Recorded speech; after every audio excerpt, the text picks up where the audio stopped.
Most people think they can't focus because of weak discipline. The real reason? Your dopamine system has been rewired by constant digital stimulation. Your brain evolved in environments where novelty was rare. A new sound, a new location, a new face. Each one triggered a dopamine signal to help your brain focus on what might matter for survival.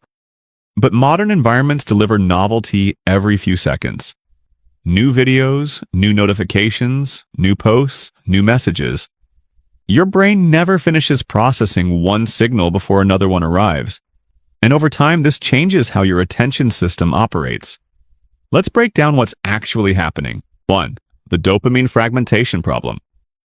Attention and dopamine are tightly linked.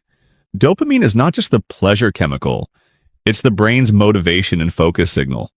When something important appears, dopamine rises and your brain says, "This matters, pay attention."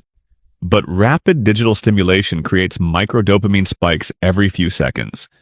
Scrolling, refreshing, switching tabs. Each small spike teaches your brain something dangerous. That novelty is more rewarding than depth. So when you try to focus on something slow, studying, reading, writing, your brain compares it to the stimulation it's used to, and it feels boring. Not because the task lacks value, but because your brain's reward threshold has been recalibrated. 2. The context switching cost. Your brain is not designed for constant task switching. Every time you switch from one task to another, your brain must perform something called cognitive reconfiguration. It shuts down one network and activates another. This process takes energy. When it happens repeatedly, messages, tabs, notifications, music changes, your brain enters a state of attention fragmentation. You may feel busy, but neurologically, you are spending most of your time restarting attention instead of sustaining it. Research on attention residue shows something important. Part of your brain remains stuck on the previous task even after switching. So you never reach full cognitive depth. You stay in the shallow end. 3. The boredom intolerance effect. This is one of the most overlooked problems.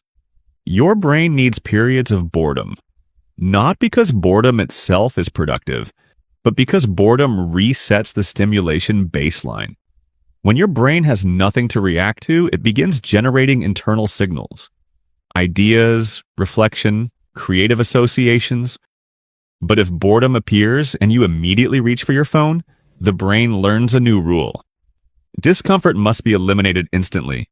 Over time, your tolerance for stillness collapses. 5 minutes without stimulation starts to feel uncomfortable. Then 2 minutes. Eventually, even 30 seconds of silence feels unbearable. And without boredom tolerance, sustained attention becomes almost impossible. 4. The attention recovery system. The good news is that attention is not permanently damaged. It's trainable. But the process requires reversing the exact patterns that weakened it. First, reduce stimulation density. Your brain needs space between dopamine spikes. That means limiting rapid content switching. Fewer tabs, fewer notifications, less constant scrolling. Second, practice monotasking. Choose one task and give it your full cognitive bandwidth, even if it feels uncomfortable at first. Your brain is rebuilding the neural pathways of sustained focus.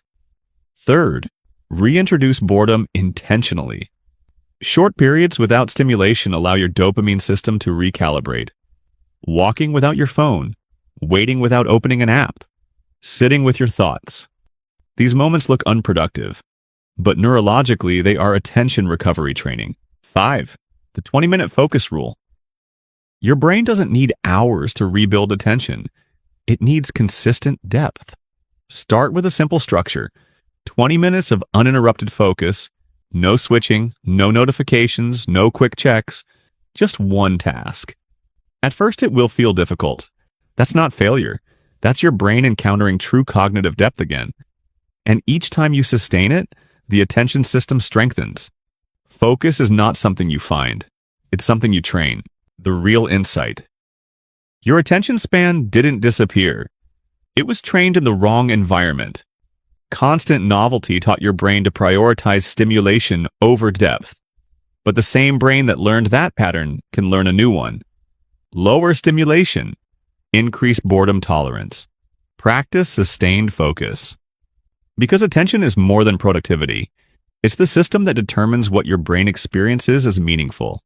And if you don't consciously train it, the modern environment will train it for you.